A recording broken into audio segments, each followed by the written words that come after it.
Hello, coolers. Welcome back to Viva Barca, and welcome to another interesting episode where we discuss on some interesting updates. We begin with Frenkie de Jong, of course, who have returned from injury and played against Rayo Vallecano yesterday.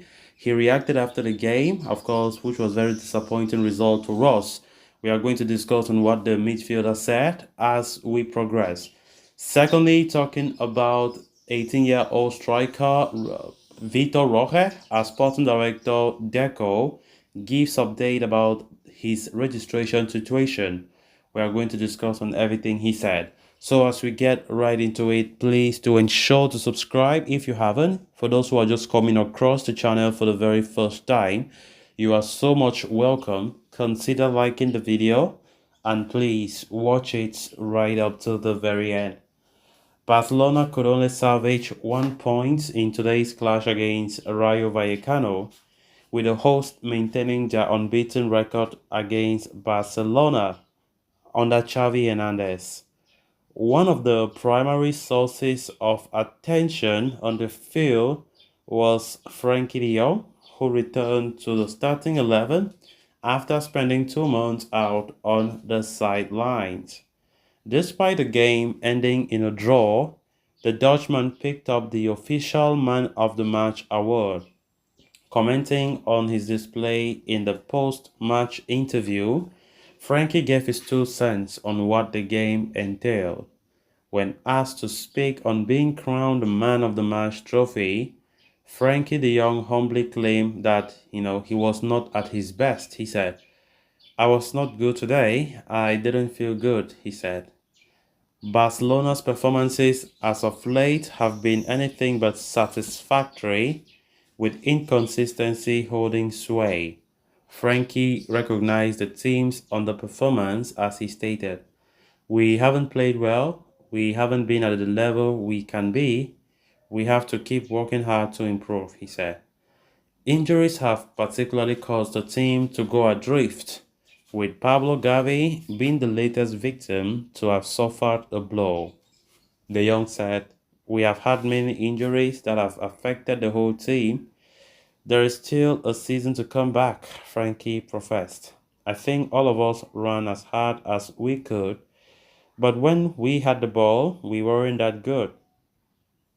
During the dying embers of that game, a tackle on Rafinha inside the penalty box was not given as a penalty, which has been stirring up some controversy. When asked to speak on the matter, the Dutch international preferred to not add any fuel to the fire. He said, "I haven't seen the play clearly." Of course, that was a great talk there from Frenkie de Jong. Being honest as usual, Barca have not been playing well. Before the international break, we saw one of the worst performances of this team under Xavi. And one might thought after the international break, we might see a great improvement. But to be honest, nothing too different. Yesterday, the game against Rayo was a big disappointment. Like teams in that magnitude, Barca just can't win anybody in such a convincing manner. You know, those are teams, but back in the days, we just pass through them and win quite comfortably, whether at home or away. But this time around, we see Barca struggling against any small team. And it makes me wonder, if we're struggling against the likes of Shakhtar Donetsk, suffering against the likes of Rayo, suffering against Mallorca and all the rest. Look at the caliber of teams that Barca will keep playing toe-to-toe with, and they can't even play well against them. Then what more of the big guns in Europe? If we think we are dreaming big of going out there to win Champions League or trophies in our cabinet, then we shouldn't be dreaming now, because we have not even been able to pass through the smaller teams quite comfortably. That is what big teams do. When you give oppositions that on paper and still not even reaching their level, they don't have to stress. Even if the team loses the game, but they played quite well. But not Barca loses a game and they played very poorly. And that is something that I've been really, really worrying. Rayo Vallecano have had it tough. We have had it tough playing with Rayo, especially under Xavi's era. Since Xavi came in as a boss, midway 2021-22, Barca have never won Rayo Vallecano. Now this should be the fifth meeting the fifth time Barca have met Rayo Vallecano without winning a game. It's quite disgraceful, let's be honest, quite terrible. And of course, Frenkie de Jong came back from injury yesterday and was given a man of the match. And to hear him say he did not even play a good game, and he felt like, it was not even something that he was expecting to receive. Of course, it is what it is, which means Frankie de Jong is that missing part that we're, in fact, that guy that we're really missing. His performances, his consistency are second to none. We hope that he stays fit and he continues to contribute. Yesterday, of course, he could not help us to win the game, but he was so instrumental at the middle of the park. Of course, winning the man of the match. I mean, just returning back from injury is quite great, isn't it? And we hope that he stays fit for quite a long time.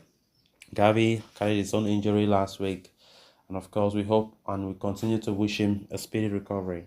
Then, on to the next story of discussion. In light of Barcelona's fickle financial state, any major overhaul in the upcoming winter transfer window cannot be expected. The club are obliged to sign players on loan and acquire free agents in the recently concluded summer transfer window. Oriol Romeo, their most expensive signing, was bought for merely 3.4 million euros. Nonetheless, having officially announced the signing of Vitor Roque this past summer, there has been talk of the Brazilian boarding the plane to Catalonia this January. Barca's new director Deco commented on the rumors and whether Roque will be able to don the Blaugrana jersey by next year, he said. It has not been decided whether or not we will register Vitor Roque, he said, as quoted by Fabrizio Romano. Given a glimmer of hope for the colours, he further added that his arrival may just end up materializing, he said. I think that in the end, that may be the possibility. Gavi's long-term injury has made it possible for Barcelona to sign Vitor Roque in January, as prior reports have claimed that the 18-year-old is now scheduled to play for La Liga winners in the second half of the season. However, the club may also prefer to soften Gavi's absence by signing a midfielder, with Giovanni Lo Celso reportedly on Xavi's list. Time will therefore tell which options the club pursues and whether they can achieve both ambitions simultaneously. But Deco's words convey the idea that Roque's arrival is almost guaranteed. Instead of recruiting Roque next summer, the possibility of Barca having the Brazilian striker at their disposal by the dawn of the year or next year is certainly on the cards. With goals running dry in Barcelona front line as testified by their 1-1 draw to Rayo Vallecano yesterday, Trigueño will be sure to alleviate the lack of goals. So guys, with that, we have come to an end of this episode. Thanks a lot for watching. Until next time, bye bye.